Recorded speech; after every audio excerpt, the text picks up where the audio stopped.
Hello, my finest friends. Welcome to another Retro RHLSTP. This is one of the biggies, one of my favourite guests, I think possibly the funniest man in the United Kingdom.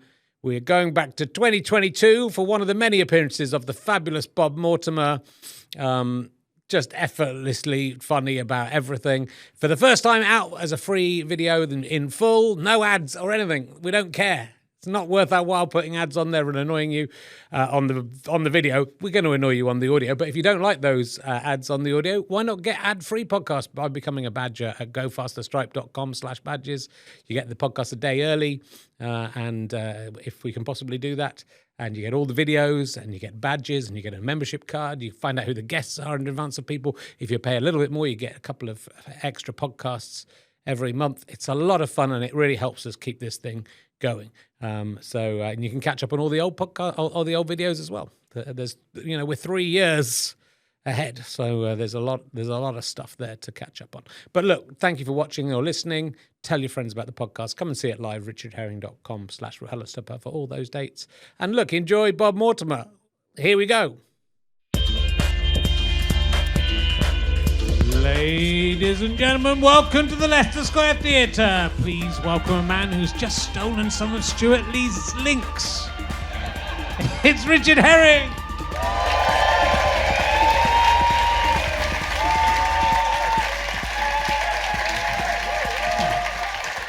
Hello, I smell horrible. I smell like a 14-year-old boy. Should make me very popular with most of my audience. Am I right, lads? Good. Hey, wait a minute.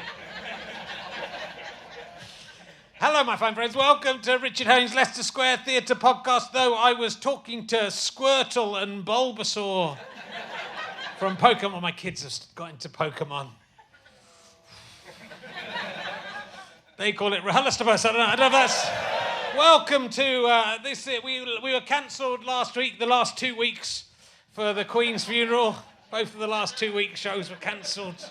That's how much we respected her. But it's good to be back. I enjoyed the... I watched a bit of the Queen's funeral and, to pay my respects. I was off social media that day. And my daughter watched it and they weren't very impressed. And once they were sort of started wheeling around of the cathedral and... my daughter said they should have made it a cartoon so kids would enjoy it. That's why it was good. But it was pretty close. It was pretty close. It was close. It was like sort of Mary Poppins, wasn't it? It was sort of a half live action, half cartoon, I would say. But there we go. Look, what have I got to tell you about? Look, while I remember, my book, Can I Have My Ball Back, is out very soon, especially if you're listening at home. So I'd love it if you could order that. If you go to waterstones.com, you can get one of 500 special signed editions, and I've really gone to town on some of those signed ones. They've all got a cock and a one-balled ball sack on them, and one of them's going to win a special prize with one of them. Or equally, you can buy from gofasterstripe.com, and I think Chris Evans is working out some extra little exclusive bonus squeezy thing that you can buy with that as well if you want. So do that. Oh, I went to see Jurassic World. I don't know if you've heard of this. It's on at the XL. They've managed to clone... They've got the DNA of dinosaurs from out of mosquitoes, and they've made a world where you can go and see the dinosaurs. It's very good. They're living dinosaurs. It's very good. And I was assured it would be safe because, they've been... If they'd ever done this before and anything gone wrong, they would surely have learned their lesson. So I'm assuming it's fine. Though embarrassingly, thank you to Simon Legg, who arranged tickets for me. I believe he might be in today. Hello. And embarrassingly, when we went round, something went wrong. And I was nearly eaten by Tyrannosaurus Rex. But I'm sure that won't happen again. I mean, they will have learned their lesson from that, so you are safe to go. If you want to go there. I was quite impressed to see they used one of the people that had a rod hole hand. So I worked out how one of them worked. My daughter didn't realise. I said, that's just a false hand. She said, no, it's not, that's the hand. good to see that. Apparently, King Charles's bodyguards have false hands as well. I don't know if you've seen that. Don't quite understand how that works. What else have I got for you? The best thing in my life that happened is my show Relativity's out on Radio 4 at the moment. It's very good. And Dave Benson Phillips tweeted saying he'd enjoyed it. So that's about as good as it gets. It's about as good as it gets. I can retire happily now. Look, let's crack on. We've got an absolutely fantastic guest. As you know, he's probably best known as the Cockroach King.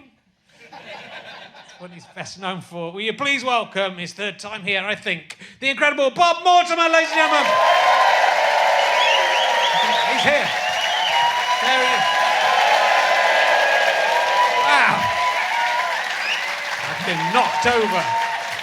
Hi, Richard. Hello. Knocked over by the sound. Hi, everyone.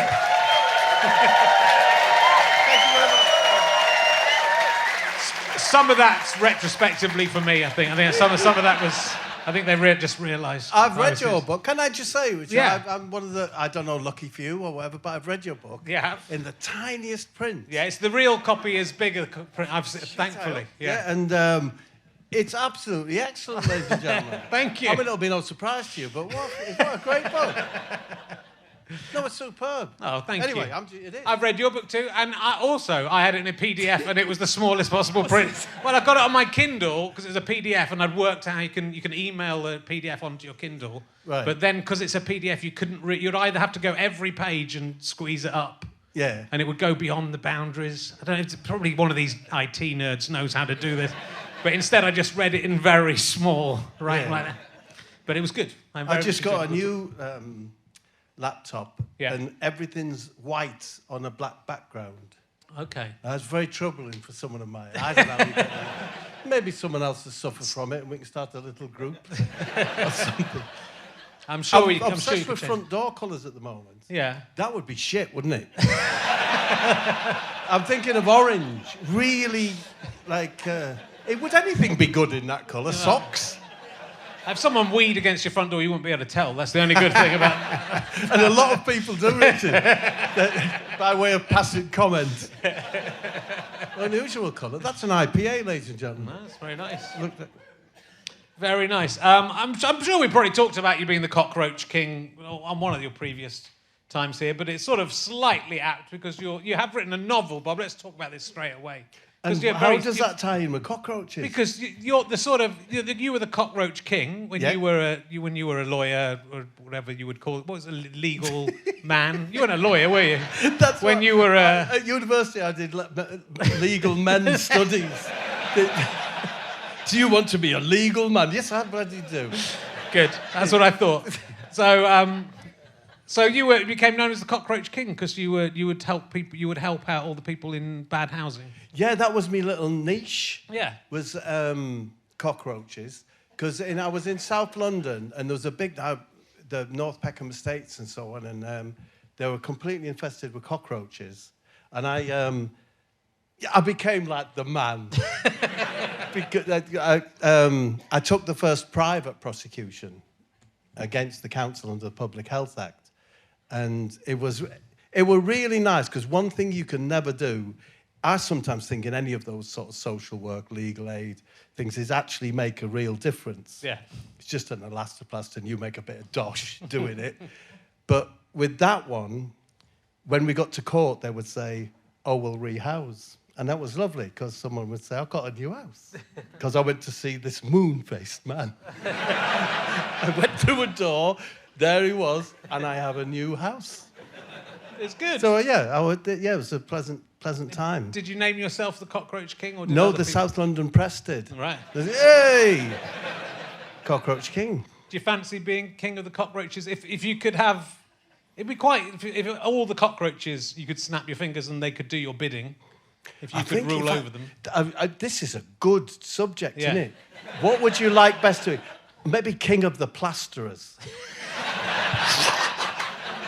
Fucking cornice like that. You could charge a few bob, couldn't you? Yeah, if they all had to do your bidding, like once or twice. I think like an animal. It's more fun if it's an animal that you have control, like supernatural control over. But they'll all come to you. Rightio. Yeah, are you sure? Are you sure about? So I'm king of the buffalo. Yeah. So I'm in my 3-bed semi. Come to me. Well, you probably don't do it in your. Don't buffalo on your own doorstep. I think it's probably the.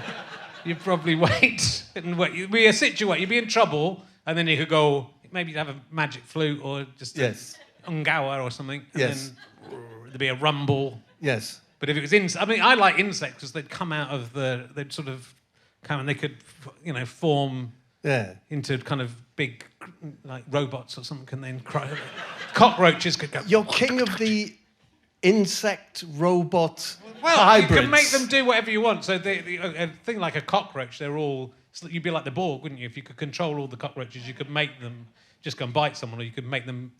They could build themselves into something. Do you believe cockroaches bite? Do you think they bite bits out of your arm and things? I don't know. There's enough of them. I've been attacked by ladybirds. I wouldn't mind being the king of the ladybirds. Do you remember '76 when the ladybirds attacked? Did that happen in Middlesbrough? That should be your book. Do you remember that 76 when the ladybirds became sentient? They did. They attacked and they bite. Yeah. I've said this before, but as a result of that happening to me when I was 8 or 9 years old, I was in the Edinburgh Fringe a few years later, and I met a girl who studied insects. Yes. And she was so impressed that I had been involved in that, being attacked by the ladybirds, that she had sex with me. So, so I was the king of the ladybirds that day. That's a long shot, isn't it, to approach? That's what we got talking about, and she was very impressed with me. Yeah. So I've had quite a week. I tried out. I'm thinking about the week. We don't want to talk about anything in particular. No, I want to talk about whatever you want to talk about. One thing I was thinking just backstage there, I got a conifer removed today from the end of my drive. Okay, all right. I thought it was a medical.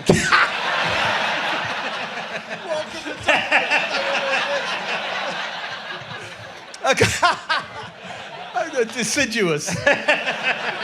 There's different cues. Deciduous, evergreens. And so it was one of those that had been put in as a bit of an ornament, like a Christmas tree, but it got to 25, 30 foot or something. Yeah. I thought I'd get rid of it. And then it was quite moving at the end, thinking you destroyed it. But I don't like conifers. The crunch. Yeah. If you were king of the cockroaches, they could have taken that thing down for you, eaten it up. They'd have eaten the whole thing. King of the conifers. Fucking hell. There's some soundproofing there, isn't there? Yeah, so that, and I did some test drives of cars. Okay. The other day. What are you going for? Well, what are you looking at? I looked at the Range Rover Evoque. Okay. I thought it was shit. but the thing is I was genuinely wanting to ask you about it. Yeah. Like, you go into the car sales room. He was a Scottish, but hello. Do you like a cup of tea? I'm not. No, but they're going to rip the shit out of you, don't they? You're just trying to leave there with your pride intact. I mean, that's car salesmen in general. You're not having to go to the Scottish ones. Absolutely not. They're some of the nicest. Absolutely. Yeah. And but the way I play the game is I test drive all their lovely cars, but then I go and buy one. Okay. In a local village. Yeah. And then drive past the dealership. Do you like car dealers? I think they're a particular type. I don't particularly like them. I'm the same. I don't like I just would like them to be sort of more honest at the get-go with the prices and things. Oh, but also, it's a beautiful car. Yeah. Really? What is that? Is that an electric Land Rover, or is it? No. It was Land Rover. I don't know. Okay. I don't know what it was. It's worth checking. I tried an Audi. Yeah. Audi were a lot more clinical. Wasn't as relaxed. Yeah. It was, you want a car, I'll get you a car. Yeah. Jaguars, you may want a car. It could happen. Sit down, let's have a chat. Anyways, sorry. Yeah, so you haven't chosen. You haven't chosen. I have chosen. Oh, yeah. you've chosen. Yeah. Okay. I bought a 2015 car. Okay. I don't know what it is. That's just what I settled on. I think I'll go for a 2015. It's a car from the before time, so it's like that car was built before everything went to shit. Shit, yeah. So it should be reliable. Yeah. It'll probably last forever as a result. Has everything gone to shit? Everything's pretty much gone to shit, hasn't it? But do you think it goes down? Like my fridge door's fucked. And when you say that, I think, when did that start? Every morning, I don't know whether it's the cat or my fridge that's leaked onto the kitchen floor. Actually, I got it repaired. And that's a nice bit of advice. It was something to do with the seal round the door. Yeah. And it's just that sort of job. It's like, well, I'll get a new one. But I got someone in. Yeah, to fix it. To fix the seal on it. That's sensible. And but... That's a good piece of advice. You wouldn't do that, would you? No, I'd just throw the whole fridge away in the garden. I think I would get someone to repair it. I wouldn't repair it myself. But you would. You'd go through onto Yellow Pages and say, fridge seal. It's an expensive item, and also I'm conscious of the future of the world. Yeah. So we shouldn't have too many white goods out there. Leaking, Yeah, I mean, we should fix them if they're leaking, but then not buy another one, I think. Yeah. That's just So that was my week, really. Yeah, that's good. That's a good week. I've been out looking at dinosaurs. You should go, would you? Have you? Yeah, I went to Jurassic World. The Jurassic World's come to at the XL. You would think it would. What is that, like one of those mini golf things? It's like big. It'd be good if you could play mini golf. You could think about adding that in, Simon. It's like big dinosaurs that look almost like real dinosaurs. Right. Apart from the one where the man's got his hand on top. Yeah, it's good. Yeah. Has it blown your mind? No, not really, but the kids enjoyed it, So I think they were animatronic. So is that your life now? If the kids have enjoyed it, I'm happy. Forget me. Yeah. Yeah, they had a good time. It was, it was free, so it was worth it. So all the pleasure in your life is vicarious now, dude. I think it always was. I kind of. If it makes Stuart happy, I'm happy. I was happier if he was happy, but it's. I don't think I talked about this to Pierre on his podcast, but I could never enjoy things in the moment, but I would enjoy things afterwards. So if I'm watching a play or something, or a film, I often am not enjoying it at the time, but I'll think about it later and go, oh yes, I did quite like it. Yeah. I'm sort of trying to get out, or if I'm having sex with someone, I'm thinking of the last person I had sex with before. And then going, I wish I was having sex with them, but it was also the case for that person, so you can never quite enjoy. Do you go lap dancing clubs? No, I don't. Do you ever go lap dancing? No, I've never been to one. I did go to one once, and I don't know. I was in Canada. You know that? I mean, I got that out of you, didn't you? Saying I've never been to one. I did go to one once. That's the sign of a good interviewer there. He knew it. He didn't even. Shit! He didn't even. He thought, I can't lie. I have to tell the truth. I'm not going to tell you my lap dancing story because it involves another person. Okay. But well, I hope so.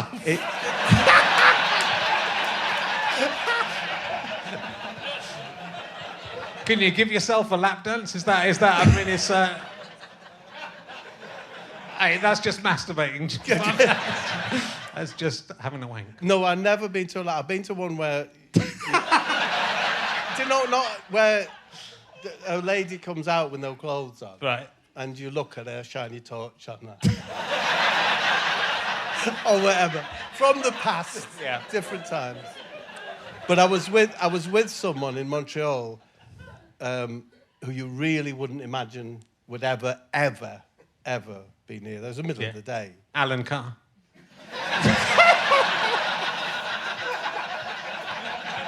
That's my guess. I'll leave it there. Okay. It's been fun. Yeah. Hasn't it? So. Yeah, it's been fun. We've had a lot of fun. Shall we talk about you being a serious novelist now for a bit? Oh, yes. Can we talk? I really enjoyed your book. I loved your autobiography, which we talked about last time, which is absolutely fantastic, and as you said, has gone through the roof and sold 1 billion copies. 100 billion copies. It's fantastic, and rightly so. It's very good. But then what made you decide to... Because it's very different, and we were talking about backstage, but it's very different writing about yourself and then choosing to write a novel. It's still a very funny novel, and it's still a very Bob Mortimer novel, but it's a different beast. It was just how, it's finding things age appropriate sometimes. You have to get your head around that. I'm older than you, Richard, but when I did the autobiography, I thought it really felt the right... I just sit on the settee doing it, watch the telly. 90 Day Fiancé, I'm on season 8 now. Did anyone watch that? What a show, Richard. Fuck, man, it's good. But I thought, this really suits me. I wonder if any publisher would take I'd kind of got into that sitting on the sofa, so I gave it a go. Yeah. And you're the first person that not from the publishers or whatever, that's read it. Yeah. So I was very scared, but you've said you were all right with it. I really enjoyed it, and it's it's sort of a weird thing when you read a book by someone you know a bit, and it's sort of what I like about I like it. What I like about it is it's sort of about you if you hadn't got into comedy, I think, isn't it? It's sort of about a guy who works as a legal man. He's studied as a legal man. Anyhow, he's not very happy in his job, which I imagine you weren't very happy in your job. And there's things in the book that I know have happened to you. Yeah. So it's sort of, and then it's a thriller and it's a crime story and there's murder, or is there, and there's people. Yeah. Did you think it was exciting? I did. By the time, to begin with. I did, and the mark I think of it is when you sort of you're not thinking about the person writing it, when it's someone when you know the person, and once you get into the story, I was engaged in the story, and I was trying to work out what was happening. There's various possibilities as to who's good and bad, and but it's very funny, and it's very funny in a Bob Mortimer way, but it's a thrilling book. With a beginning, middle, and end. You can't ask for more. I think it's so hard writing a novel. I think it's so hard to write. I've wanted to write novels, but I think it's such a big leap. We were talking. We were talking backstage about the different ways of writing a novel, whether you plan it out or whether you just go for it. And did you just sort of have an idea and run with the idea? Like I was saying to you, I literally did a search, like how do you plot a book or how do you write a kind of general search. Yeah. And I saw this thing that said, I don't know, America, Western Europe or whatever, that you plot it out. I don't know if this is factual, but this is what I saw. And then it had this little thing that excited me, because it said, but the French way of doing it is to just start writing and see where it goes. Yeah. And I thought, that suits me. And that's, that's just, Some people have that brain where that's that slightly more mathematical thing going on. They need to know. I think you said I quite liked surprising myself. Oh, fuck, that could happen. Yeah. Because I kind of wanted the book to put me in situations and do what I would never do.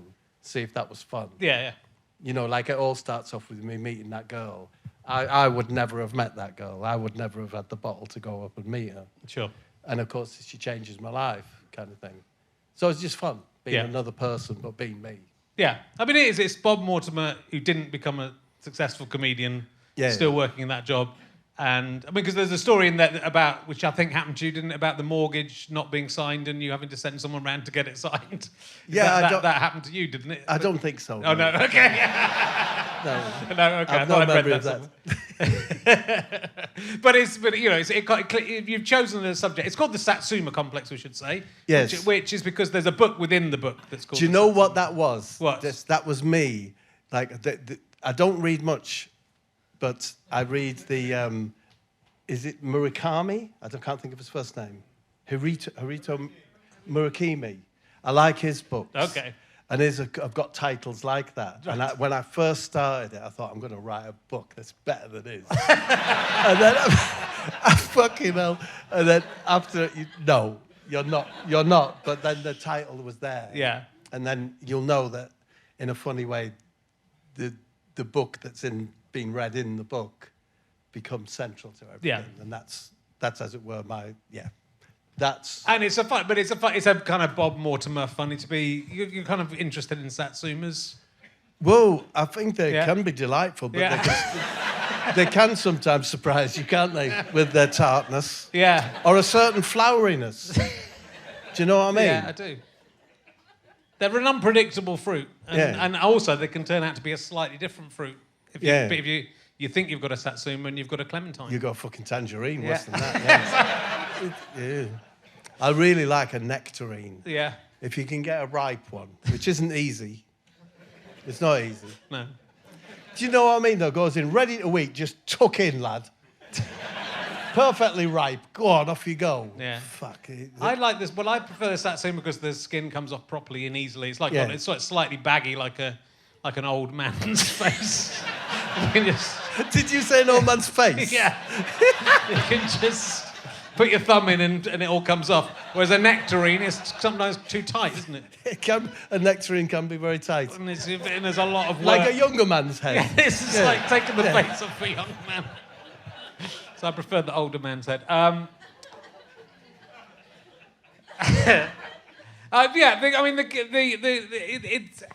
like it. I like the book because it's in your voice and it's got its very own voice. And I think if you weren't Bob Mortimer and this, we were talking backstage about. I think people, not novelists and the publishers, and the people in the publishing industry, in the posh end of the publishing industry, might be snooty about comedians. But they generally are about comedians writing anything out of their, all the comedians writing kids' books and all the, people don't like it.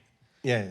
But I think if this came out and nobody knew who you were, I think it has that very individual feel that I think people go, wow, this is an amazing way to write a novel because you've written it from a very Bob Mortimer point of view, I think. Yeah, I mean, it gives it a voice. I don't. I think I have to accept those criticisms that it only exists because your name's on the front of it, but it's okay. It gives it a voice, and that's half the battle, isn't it? It is. But you've got a voice, and also people will buy it because it's you, and so that's not a bad. I mean, that's not a bad thing for the publishing industry. Yeah. So people, I don't think people should be like that. I understand it, and my wife's a children's author, and I know children's authors can be upset about lots of people muscling in and writing children's books that aren't as good as the proper children's books.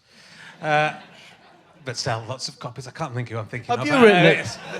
No, hold on. I don't know. Who are we talking about? Well, it's sort of everyone. I think comedians do okay with kids' books because we've got a sort of childish mind, so I don't think it's that bad a fit. But I think people don't like anyone coming in on their turf. And people like to box people in and say, you're doing this. It's still, it's you writing a funny book, which is what you've done before. Yeah. And it's a slightly different format. But you've always done this throughout your career. You've always gone from one thing to the next and not worried too much about it and sort of mastered it. You've done sitcoms, you've done game shows, panel shows. I got caught out doing the acting thing. Yeah. But well, you say you you give it a bash. Yeah. You're still a good actor. I know you find it difficult to be serious, but you give things a go, and that's great. It's genuinely a really good book. I don't need to talk it up. People will buy it anyway, and they'll won't they? They'll buy it because it's you. So I'll put that on the front of the book, Richard. When you paint your windows, Richard, do you use gloss or emulsion, or just leave the glass see-through? It's just a bit of fun. It's good, so do buy it. And it is that your character sort of talks to squirrels, has conversation with squirrels, but isn't very good at talking to girls. Yes, that was one of those things.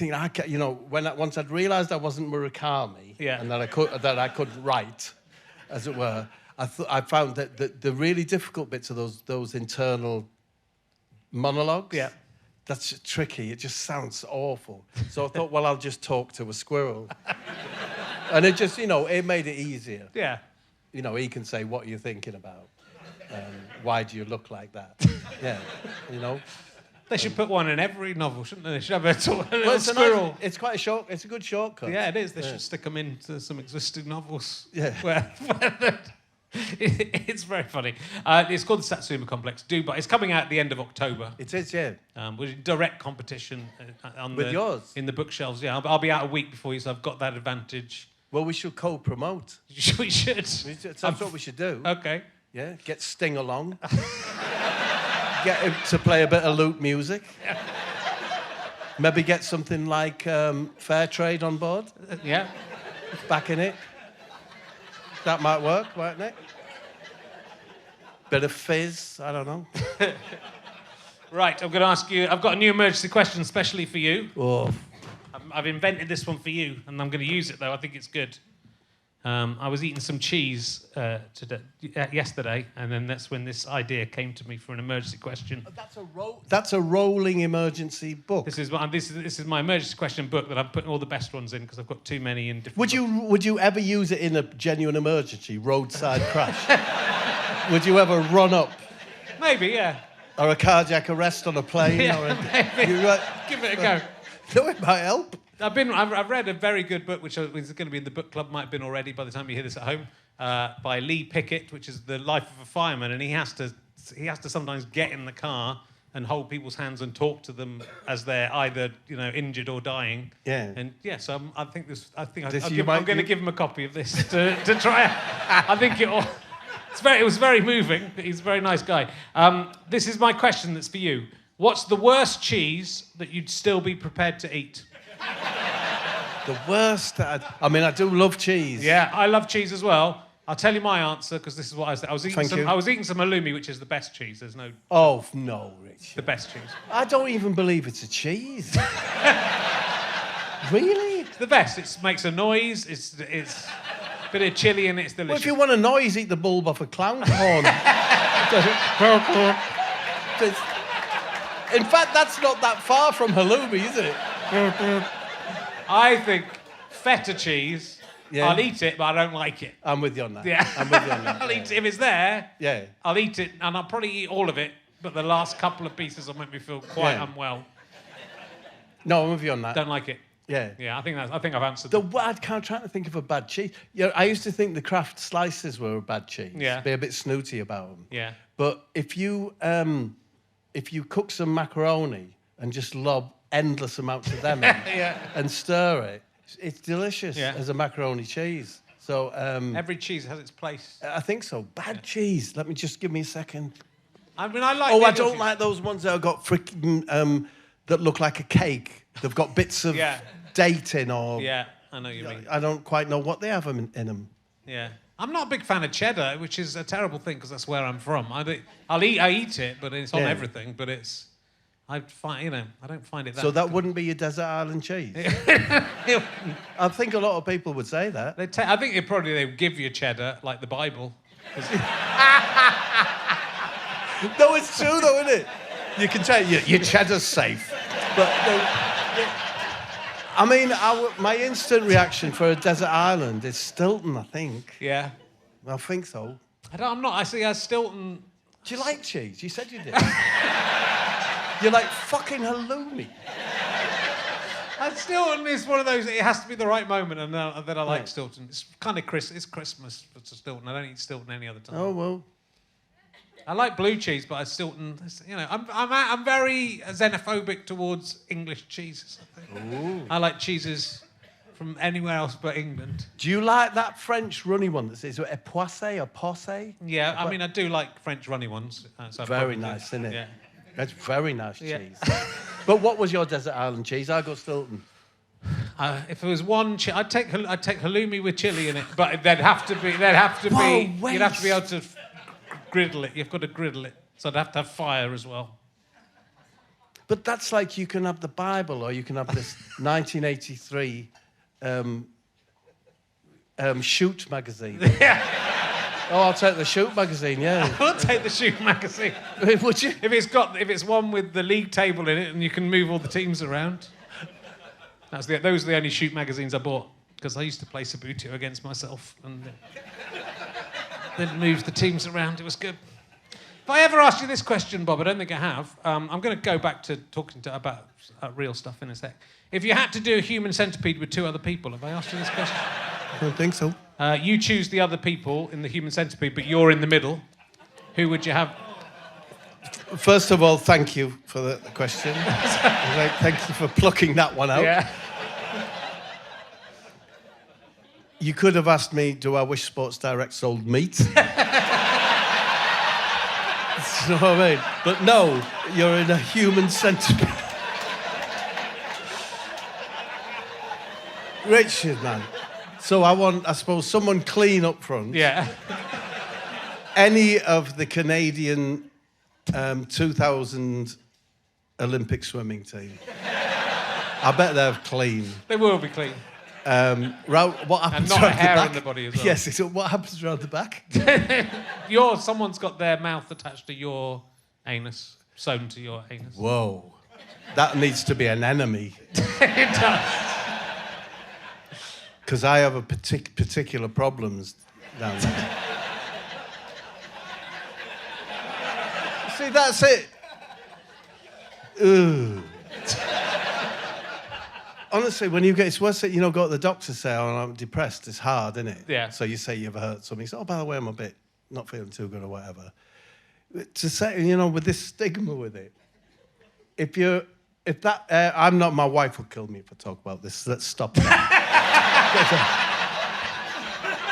It's not my role to get rid of the stigma of that area.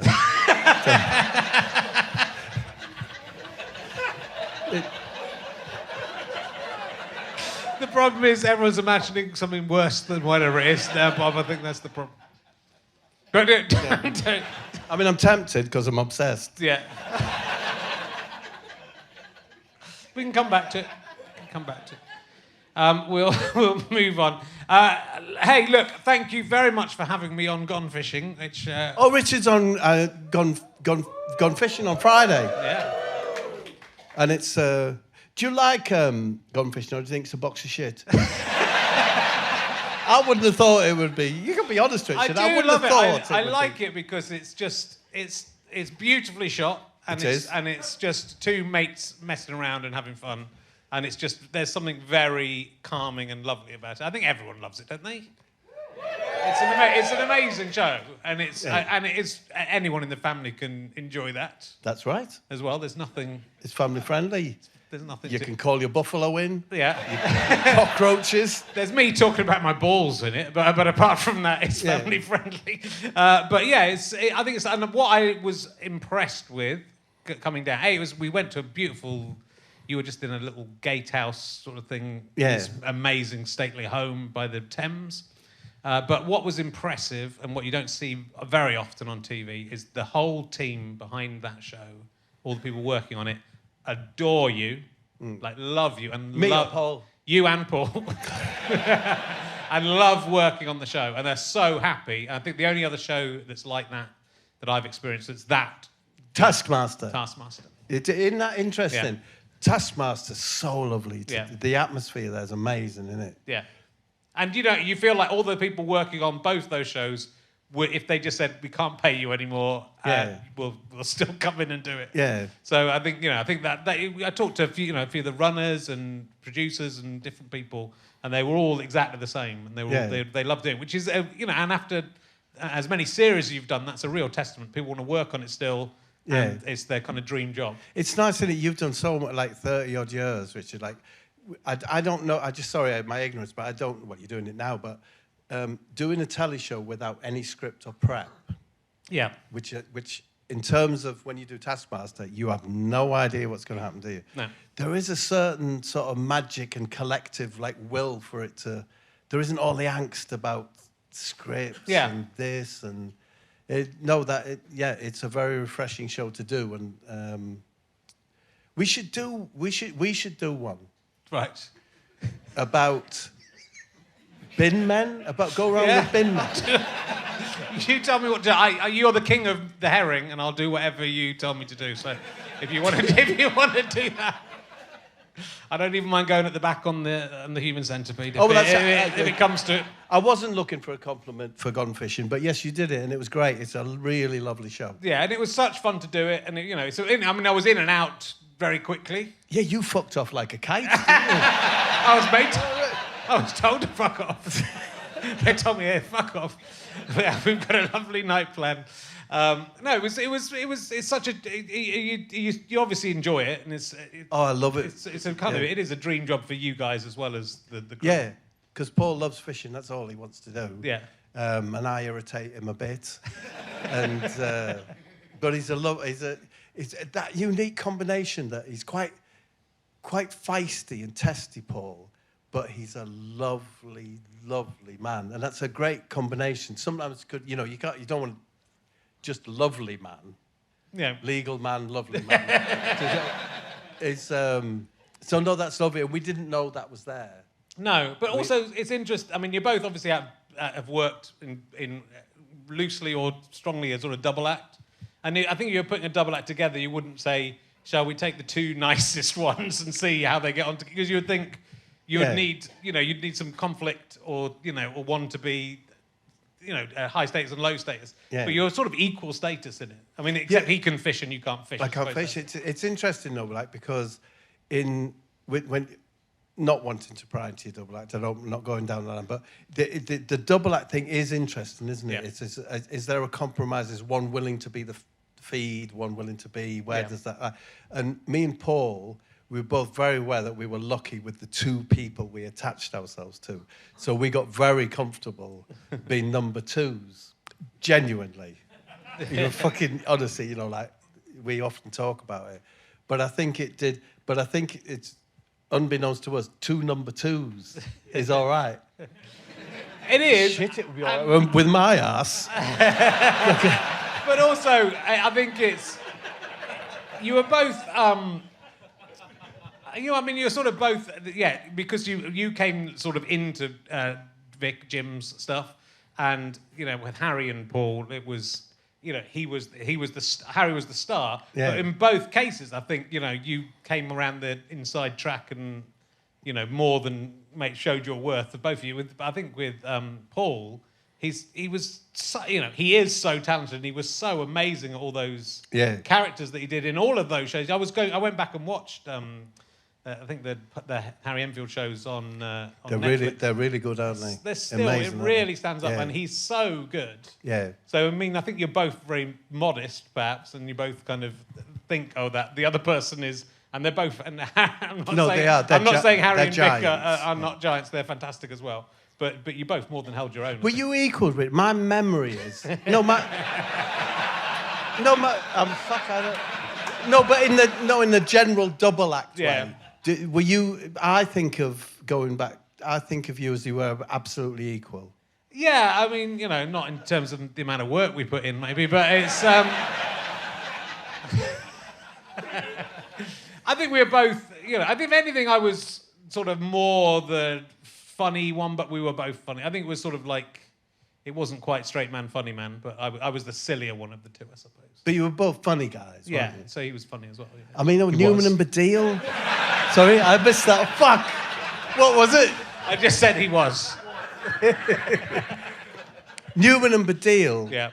Maybe there was just like a preference. I think at the time, I probably would have said, is he called Michael Newman? Rob. let's call him Michael Newman. Rob Newman. Yeah, I mean, I think at the time it felt like, Rob was both the kind of, the one that the young women flocked to more than perhaps David.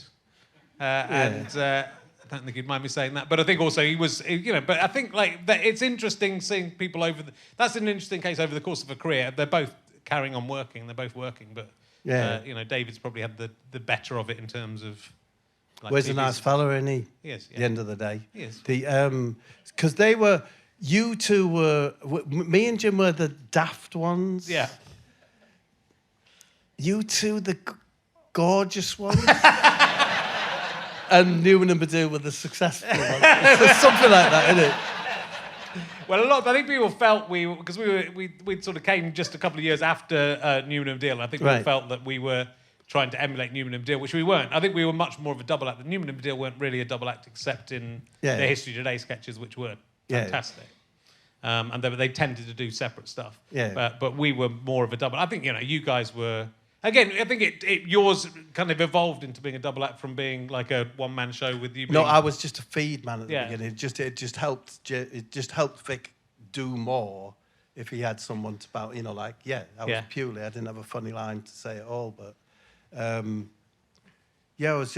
Are you looking forward to the Steve Coogan, Jimmy Savile film?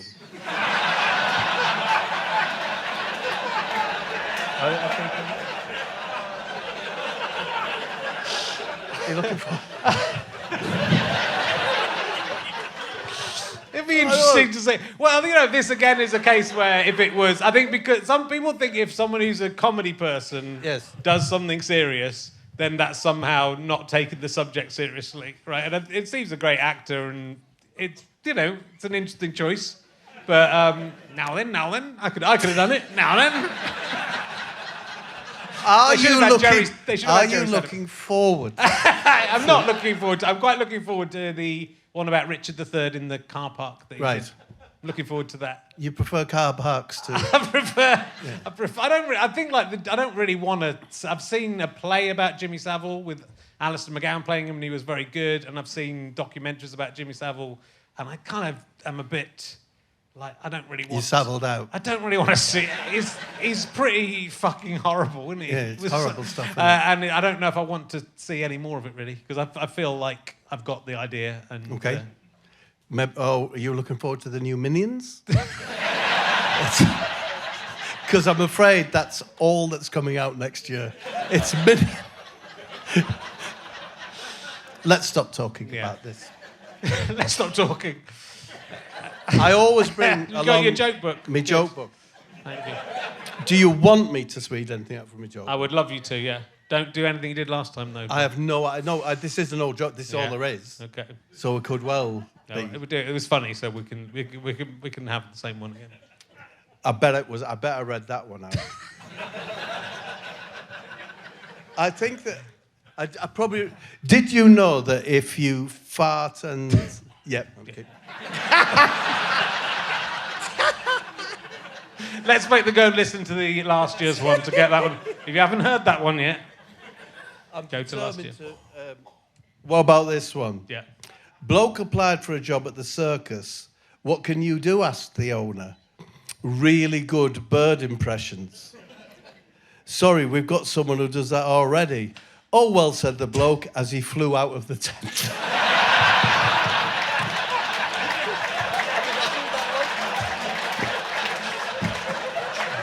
I think all of that's funny right from the beginning. Everything about that is funny. Like a bloke going to the circus. What can you do? I love that being the way you get in the circus. And the bloke is like, well, I'm going to give you a try. What can you do? This is how we get our act. Very good. I won't do anything. Thank you. I'm going to ask you another question. I've got to ask you this. This is. Do interviews like this have to be question-based? Could there ever be an interview where you didn't ask a question? It could happen, couldn't it? Of course, yeah. We don't have to have questions. Don't ask me But a question. you just asked me a question, and so there was a question straight. Yeah, but that was backstage. Now We don't have to have questions, but you know, I've got a question. what about insult? Do you know? I'm just it's a hi there, Bob. Fuck, you've put weight on it. That's not a question, is it? No. I'm on steroids. Okay. In my 20s, in my mid-20s, I got struck down with rheumatoid arthritis. Yeah, I know. Yeah. Just woke up, bang, and I've been free of it since I'm about 34. And I came back 10 days ago. It's really sad for me. I'm not. And Sad for us all. to know whether it will go. So why did I start asking about this? Because you called me a fat fella. Yeah, I might be fat, but actually I'm on steroids. Okay. I'm sorry for bringing it up now. Look at you with all your hair, Mr. Game of Thrones. Do you watch Game of Thrones? That's a question. Do you watch? It's going to be hard to get through the rest. I've watched the new one, House of Dragon. Yeah. Thought it was all right. Yeah, I thought it was all right. Thought it was all right. There's not much plot. It's quite slow. It is Yeah. quite slow. You've got to sort of stick with it, and then That's sometimes quite nice. There's a lot of incest in it. Is that do you like that bit of it? Do you like the incest? Like the. I'm not bothered. No. What I'm doing at the moment, because I don't like doing anything, Yeah. is, do you know Walter Presents on Channel 4? No. Where they show all the successful series from Ukraine, Oh, okay, no. Bulgaria, wherever. I'm just working my way through them. Okay. And it's not a bad idea. Up to now, it's doing all right. Okay. You're a big. You love watching TV. That's basically what you like to do. Yeah, that's my addiction. Yeah. You know, I used to be addicted to helping people, to raising money for people in difficult circumstances, daft lads. Now it's the TV. Yeah. Different. You know, I'm getting knocking on a bit. It's different, isn't it? Yeah. So I watch the telly. Do you know those Marks and Spencer snacks that one's like a wagon wheel, one's like a pipe, one's like a shell? They come in a tin or No, in a they're box. in a packet. I like them. Yeah. And they've brought out a jalapeno flavour. Okay. I like looking at my phone. I like looking at my phone. It's good, isn't it? Yeah. Got it. Do you get the weekly report on your phone, Bob? Yeah. How many hours a day? How many hours a day do you watch I the think, phone? because I kind of, but I think I'm at about 5 hours. Is that terrible? No, not as bad as me. What are you Mine's on? like, double figures. I don't know if Whoa. it includes everything, like the computer. But and shit, Richard, that's your living day. I know. You have to stop that. I once went to a building in Kent, in rural Kent, and a man was building something. What are you up to? Do you know, it's middle of nowhere, so I thought, it can't be student accommodation. Doesn't look like industry or commerce or anything. So I approached someone on the site, and it turned out he was building a rehab centre in anticipation of people being addicted to their phone. Yeah, I probably am addicted to my phone. So I don't know whether it happened, but no, I'm honestly, I don't know whether that happened. Was it in the shape of a phone? So yeah, that was an interesting memory. A really beautiful bit of Kent. Yeah. I know that in the past there'd been one of them murders nearby. If you go to Gloucester, do you always visit the Fred West Street? Do you always visit? I haven't been. I used to, when I used to live in Shepherd's Bush, if I was driving back from the south, I'd always drive past Jill Dando's house.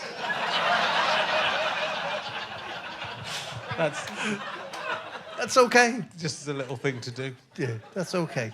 But, I might have seen a clue or something. No, I know you're trying to help. Yeah. Shit, I do realise. It's an interesting. I have never been to Fred West's house though. You've never been? No. Not there anymore, is it? It's really ominous. It's gone. Yeah. But you can see where the wall of it joined the. So, anyways, Should we go back to questions? Is there safety in the questions? It's just I'm interested in your answers. I think this question, in any other normal guest, would create an interesting psychological study where we'd learn something about them. I don't think it will happen for you. If you could go into a chrysalis, like you were a caterpillar, but you're Bob Mortimer, right. And then in the chrysalis you can change into anything you want, and you can come out like the caterpillar comes out as a butterfly. I don't know if you know. Right. You can choose what you come out as. It can be anything. It's a bit contrived. What would What would you? Would I like to be something else? What would you turn into? Do you know what I've always fancied? I wonder what life is like if you're like born 6'4", rugby league, massive, strong man. Yeah. First up, that's interesting. I wonder what that life's like. Okay. We got into good psychology with Bob as well. I would love that as well. It'd be interesting, wouldn't it? I think it bothered me for a long time that I was small. Yeah. It doesn't really bother me anymore, but yeah, because it's one of those things as well. If you look on dating sites and stuff, there's a height restriction that women put in, isn't there? That often would exclude you or I. Well, how tall do you say you are? Well, I've not really ever had to do them because they came out. So that sort of thing more or less came in after I was with my wife. But, I'll put it another way. What height are you? I say I'm 5'7", right. but I'm under 5'6.5". I think that's acceptable. Do you know, I saw a documentary, and you find it easy. It's very interesting. They got together all the people who say they're 6'7" or 6'8", and in that area, measured them all properly, and none of them were as tall as they thought they were. Right. We're only than 5'6.5".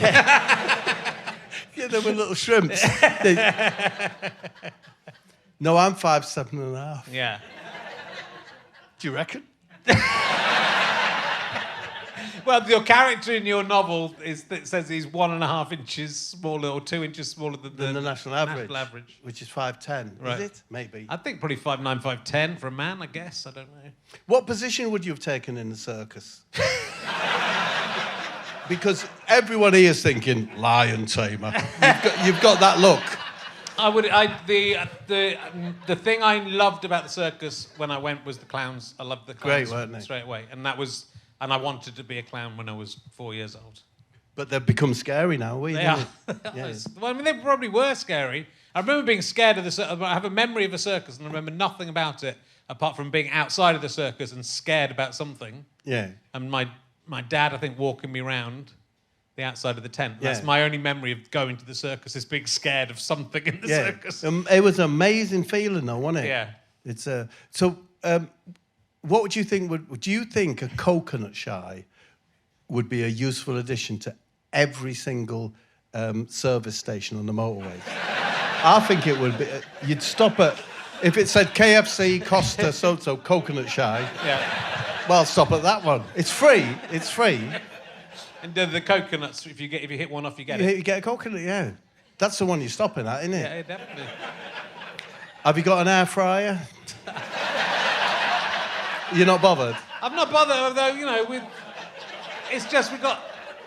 Don't you get a lot of gizmos and then they just end up in a cupboard somewhere? That's been my experience, but this air fryer thing. Yeah. If you want to get a Ninja knife, a good one. Yeah. At the moment, they're 500 odd quid on eBay. It's the only place you can get them because people are chasing them because of the energy savings. Okay. Yeah. I'm very interested in them. Just wondered if you had one. I don't have one. Very good for chips. If you get a 9 litre, you can actually cook a chicken.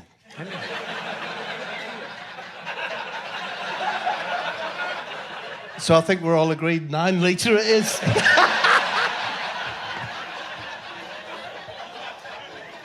Fucking hell.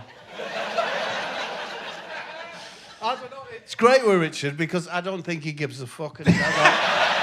And because it's very difficult to see something real anymore, isn't it? Yeah. Just saying, not being poncy like, oh, great. But it is one of how do you find the UFC's pretty real, the MMA stuff. Do I have what? Sorry. Do you know the UFC's quite real? So I think Richard Herring's podcast and the UFC are the only real things available in the world of entertainment. Take that. Might be so. That's very nice of you. Thank you. I don't know what the UFC is. Those people, they go in a cage and they kick shit out of it. Okay, that's pretty real. Yeah, this is what it is. And I'm not quite sure what it is, but it is it. It is it. Yeah. But I don't know what it is, and it's different every time. We'll know what it is when we've escaped. All I know is it's fucking going on a long time. I mean, in year terms, I mean... Not have we been on here a year? Fuck, I'm so sorry. Do you know Milky Drink? Milky Drink? Weak orange drink. Yeah. What series was that from? It was Weak Lemon Drink. I'm so sorry. It was from Fist of Fun and a little bit from This Morning We're Not Judy, but Simon Quinlan. It was Kevin Eldon, the actor Kevin Eldon playing something. Kevin, yeah. And it was something Stu... I think it came from something from Stu's school that someone at his school would talk about drinking Weak Lemon Drink. I think. They were good times, though. Why am I... No, but seriously, no, but what a great show. It's gone now and you think, fuck it. But then there's people wandering around like me thinking, what a great show. But it was, am I right in thinking it was like on at 1 on a Sunday? Oh, that was so This Morning with Richard Not Judy, which came after. So we did 2 series of Fist of Fun, which got sort of messed around a bit. And then This Morning with Richard Not Judy was on at 12:30, I think, on a Sunday. And then they sometimes repeated it on Friday, before The Simpsons or after The Simpsons. But then often they didn't bother. There was good times because I don't watch too much comedy these days. But when I see a bit of, I suppose you mostly see stand-up. Yeah. I'll come across it. It's like, it feels very, I'm not saying there's anything wrong, I don't mean there's anything wrong with it, but it's very different. There's a lot of people like wanting a narrative and a topic. Yeah. And that sort of feeling that when they leave the stage that people will be saying, he's a clever bloke. And I don't mind it, but I'm only thinking because you're here, Richard. I think like when I think of those times, it was just, that was it. I think you wanted people to finish watching and say, they're fucking stupid. No, but because it's the most precious thing. Yeah. I don't think you wanted people to say, yeah. That's the kind of, I mean, it is, as I get older, I realise the kind of comedy that I think is the best comedy and the most long-lasting comedy is the really fucking stupid stuff. And that's what people love and remember. And as much as I do like people like Bill Hicks, I sort of think my desert island comedy would be you guys, Morecambe and Wise, that kind of Morecambe and Wise. Yeah, Tommy Cooper and stuff. The stupid stuff. Rick Mayall's my absolute hero. Yeah. And his stuff was just stupid. It was like really stupid, mostly. You know, and you could say, you know, like from Kevin Turvey. Yeah. But I think everything he did, just in terms of that little test, he wanted to leave with the feeling he's a fucking idiot. Yeah. And like so many, I feel like why don't you? Do you know when you see a lot of sets? I always think you can see the rhythms where they say, "I've got a very funny bit, so I'll just spread them out every 3 or 4 minutes or 5 minutes or whatever." And I'm so desperate when I say, "Why don't you just do those really funny bits?" No, it sounds like I'm being cut. When I was young, if you went to see Tommy Cooper or whatever, the work at the Fiesta Club, say in Stockton, I don't know if you know, they did 20 minutes, then there was other acts, and then they did 20 minutes. So it was okay just to be funny. Yeah. Now they see to do the hour and a half, there's got to be more than just laughs, haven't there? But I think a little bit, and I think some people have an eye on like winning prizes or getting reviews and stuff. And that can be a way to go, but I think the job is to make people laugh and make people happy, and that it's. I think that especially now, I think you want to be able to go out of the theatre having had a catharsis of laughter, and not even sure what they laughed at. But that's that's what you've always done, though, isn't it? That's your stuff. But it's just interesting. These last 30 years, like it was the Bill Hicks theme that won. Yeah, you won it. I guess a little bit, but I think in the end, I think comedians who tried to be cool, and Bill Hicks was a little bit trying, but I'd love to see Bill Hicks now and see what he was doing now. And he was playful and did loads of stupid stuff as well, to be fair. Yeah. And he's remembered, because he died, he's remembered in this reverent way. But I think he was trying to be cool, and I sort of, in the end, I think comedians shouldn't be cool people. They can be cool by being uncool, but I don't think they should be cool. Well, each their own. I think the youngins are terrific. Ramesh, he's terrific fun, isn't he? Yeah. James Acaster. It's like you've got to be open to it, haven't you? Because like I didn't know James was, or when I've worked with James, whatever. He's hilarious, and his fellas. He's a nice fellow. Sorry, pardon me. Ed Gamble. Yeah. They just got. I've got it right. I love it. I'm just joking. Sorry, I apologise. Shall I get my joke book out? You're allowed, but see, the problem is when you do more than an hour, Bob, you need a little serious bit in the middle before you go back to the joke. So it just happens, you fall into it naturally. I think with this show, it's very interesting. You do, however knockabout and funny someone is, that will always, about this point, will always have a little moment of reflection. What time is it into the show? We are... we're doing all right. We're an hour and 5 in. We might have to stop in a bit. Fuck. So that's where it gets tricky. Well, I used to do I used to talk to people for an hour and a half and hour 45 sometimes, and you can't. And you get to this audience we have here is very good, and they're hanging on every word. Yeah. Like children would. They're lovely people, and they're very good comedy. I get a very good comedy audience, but they equally will listen to stuff. And it's and I think when you get, but I think that's why when you do a long show and you get lots of laughs, when you get this, what we've got now, which is proper silence, sort of embarrassing. It's kind of like yogurt, you know, something that's fermenting. Could go either way. But I don't know. But proper silence is better than a little bit of. You know, so like getting proper silence is, you can get a kick out of it as much as the head throwing back laughter. No, and you're right, Richard, and I've learned that quite late in life, funnily enough, because like when I did gone fishing, all I could judge it by from my previous experience was, have you said anything that might be considered funny? And then, but we didn't do anything funny in the first couple of series and so on. And then, and I got caught. Yeah, it's okay, isn't it? Yeah. It's okay. For oldies. I think I don't think a young'un should gob on too much. They should just be hilarious. Yeah, but there are a lot of great... I mean, there's a lot of comedians now, and there weren't as many comedians when you and I were starting out. Yeah. And there's sort of professional comedians, and there weren't really any professional comedians when we were starting. Yeah. And you didn't get into comedy in order to have a 35-year career. No. As a comedian. What would you have been if you hadn't been a comedian? I think a teacher. Teacher. All my family are teachers. All your family are teachers? Pretty much, yeah. Pretty much everyone. Teachers of lions. It is a mane of hair, and I'm very jealous. I'm not bothered.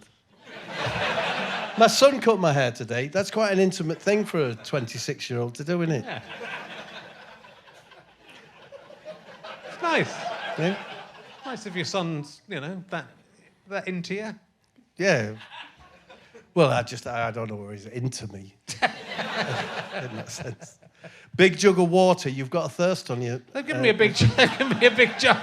I've got to think of the car ride home. If I drink all of that, I'm going to be in trouble on the drive home. Yeah. Do you drive home from this? Yeah, I do, yeah. But you're not on such a high that you break the law and speed and...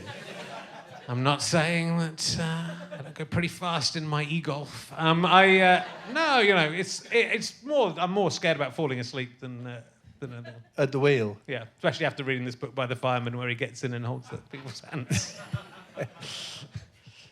So, can I help in any way?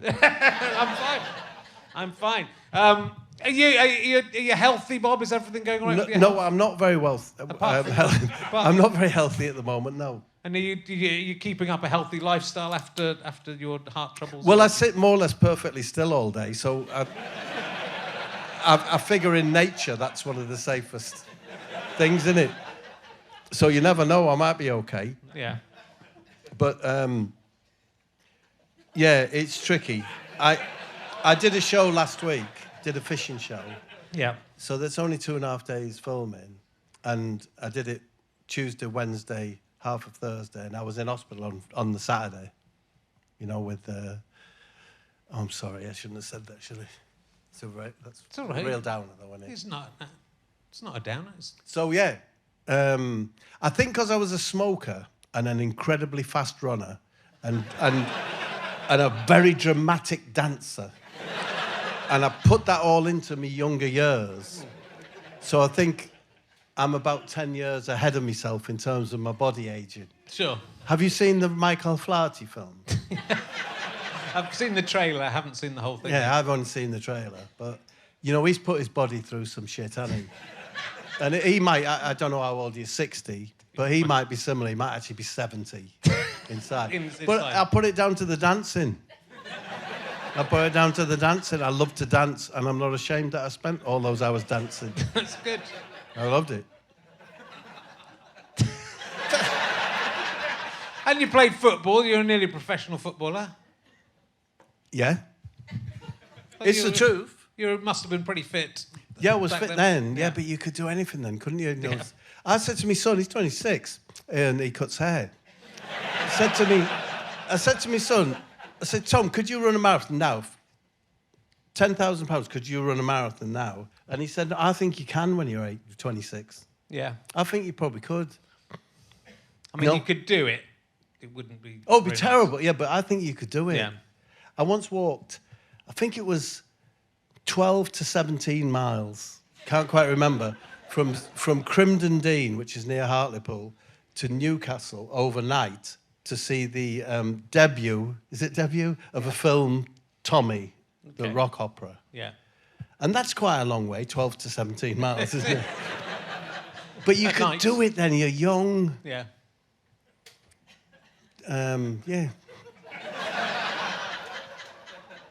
Have you ever walked 12 to 17 miles? I probably have. I mean, I've run a marathon once, so I've run 26 miles. Shit, what sadness was in your life to make that? I was quite sad. I was quite sad. I sort of did it because I didn't mind. I thought it might be quite a good way to die without upsetting my mum too much. Mid-marathon? Yeah, well, if you die in a marathon, then you go, oh, that wouldn't matter if, it's better than, taking your own One life. of my jokes in my joke book, Yeah. I think has a similar phrase in it, which was, it's what, if you bear with me, Oh, well, I bet. but not too long, just say, fuck off, Bob. I always told my dad his pride would be the death of him. Sure enough, today he was eaten by his favourite lion. That's not quite it. I can't remember. There is one that says it's what he would have wanted. Fucking hell. Do you have a fleece or not? I don't. I think I did used to have a fleece, but I don't have one anymore. They are an incredibly warm garment. I know you don't look great. I've learnt a lot. There's no all the fishing people say there's no. All the fishing people say there's no such thing as cold weather, just inappropriate clothing. Yeah. And there is some incredible clothing out there. Have you ever been tempted towards the ultra warm clothing? I've got a very nice coat. I've got a quite thick coat that is very warm. And I've been wearing a jumper in. I've got a it's like a jumper, but not a jumper, sweatshirt kind of thing that I've been wearing to bed for the last couple of nights. Right. Are you doing a beat the tariffs approach? Yeah, I'm trying not to. I'm trying it, but I put the radiators on last night. It seemed easy. This last about 3 weeks. Yeah, we can do this. We had duvets and that, but it's getting a bit chillier now, isn't it? They've timed it. So it's going up on October the 1st. That's when that's when you perfect, start turning everything on, isn't it? Yeah. They're not stupid. So what will you do? You've got children. You can't have them freezing. It's so expensive to heat my house. It's unbelievable. It's from 1702, my house. So we've got a fireplace, so I can do some fires. Yeah, that's okay. But, it's very hard to get it warm. So, Jesus Christ, these poor children. Yeah. You all sleep in the same bed? We could do. You could do that, couldn't you? My mum used to have electric blankets. Were you brought up in a house where the windows would ice over and everything at night? Yeah. So we had these electric under blankets. Yeah. And they were very good. But that was a real thing. I was thinking, my wife mentioned that the other day, and her grandma had them, and my granddad and grandma in Linthorpe had them. Do you remember the art college in Linthorpe? I remember driving past it. Yeah, they knocked that down the other day to build a Lidl. But that's quite a metaphor for the times we live in. It is. Art college for a Lidl.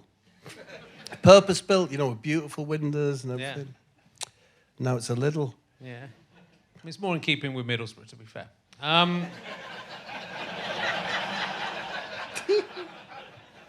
I'd love to talk to you. I'd love to talk to you for another hour. Yeah, sure. It would be rude. It would be rude to our next guest, but fuck 'em. No, it's really lovely to see you, Bob. Thanks for having me, Richard. No, and your book is fabulous. I genuinely mean it. It's very enjoyable, and I'm very impressed with you. I mean, you're a great writer. You're.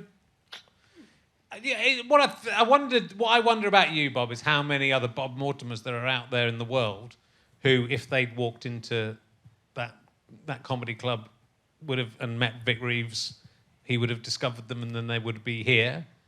Because if that hadn't happened, you wouldn't be a comedian. Well, that's kind of what the new book is about, really. Is what if you had time to, in a way, it's make a different decision, be a bit braver about things, see what happens. Because I'm at around 60, I've turned off. I don't want anything different to happen. But it takes till you're 60 to realise all the things you could have. Yeah. And when your bones start aching, you know, people who put things off say, I'm going to do this, I'm going to do this, I'm going to do this. You ain't going to do them. You got to do them now. It's true. You have to do them now. It is true. There's no going back. But you don't really appreciate being older until you don't understand what it is. You think, I've got, even when I was 40, I've got 40 years left. Yeah. You don't have 40 years left. Yeah, I mean, thankfully, mentally, you usually do. Yeah. Because I think we all, even at my age, I think we all feel about 47 in our minds. But then your body packs in, and no, you're not doing all those things. No. You're not going to do that self-build. You're never going to meet Kevin McLeod. I looked at myself in the mirror before I came on, and I thought, this Kevin McLeod, a lot of people my age wear these. I don't know what we're trying to say. I don't know. Yeah. When you said it was like a jumper. It's not a jumper, it's a sweatshirt, I suppose. It's for ACAST to make this, the network this podcast is on, sent me and my wife 2 sweatshirts and 2 that they wanted us to wear to promote ACAST, but I will never sell out. So thank you for those, but they were quite nice. Yeah. We both got one, and we thought about wearing them to pick up the kids from school this afternoon. So we'd both turn up in the exact same amount of gear, but we didn't do anything. I know you're trying to get rid of me, Richard, and I appreciate that. And it takes your time.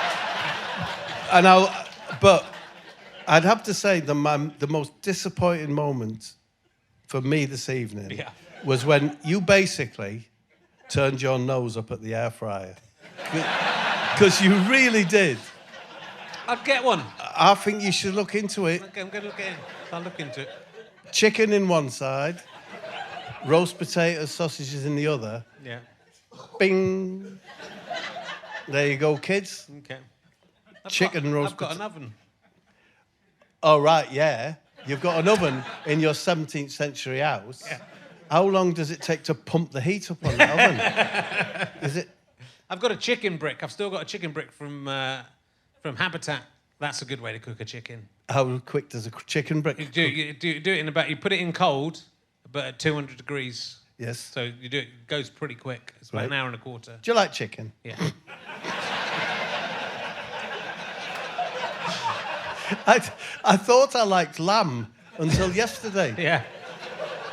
Chicken's probably best, isn't it? It is best. Beef's not all. Have you ever Have you ever had a successful steak?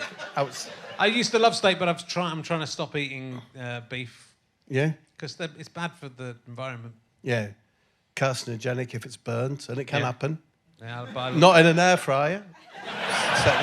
Just set the timer. But, honestly, just feel absolutely free to say fuck off, Bob. I won't. I'm fine with that. I don't want you to fuck off, but I think we might both have to fuck off so that we can do another one of these afterwards. Okay. But thank you for coming. Buy Bob's book. Not that I have to. You'll do it anyway, won't you? It's annoying when people are definitely going to buy my book. You going to do that? Not as many people. This is my actual audience. Even if there's 400 people just bought my book, that would make an enormous difference to me. Whereas Bobby just throws away every day he gets 400 copies. Just throw those out the window. But with our co-promo, yeah, with the promo with Sting, I'm Mr. Sting. I'm Mr. Sting. with Sting, fair trade, and I think a fizzy pop drink free. Yeah. Honestly, we can hit them. W.H. Smith, number 7. Okay. We'll do it. Ladies and gentlemen, please give a massive round of applause. The amazing Bob Mortimer. Thank you, Richard. See you next week. Come back next week. You have been listening to RHLSTP with me, Richard Herring, and my guest, Bob Mortimer. Thank you to Scant Regard, who provide the music. I'm indebted to my producer, Ben Walker. I'm also indebted to Chris Evans, not that one, and all the team from Go Faster Stripe, etc. I'm also indebted to Kathleen McKeegan for her fantastic website, RHLSTP.com, which reminds me which questions I've already asked my guests, and so on. This is a Sky Potato Fuzz and GoFasterStripe.com production. Go and buy my book. Can I have my ball back? It's coming out very soon.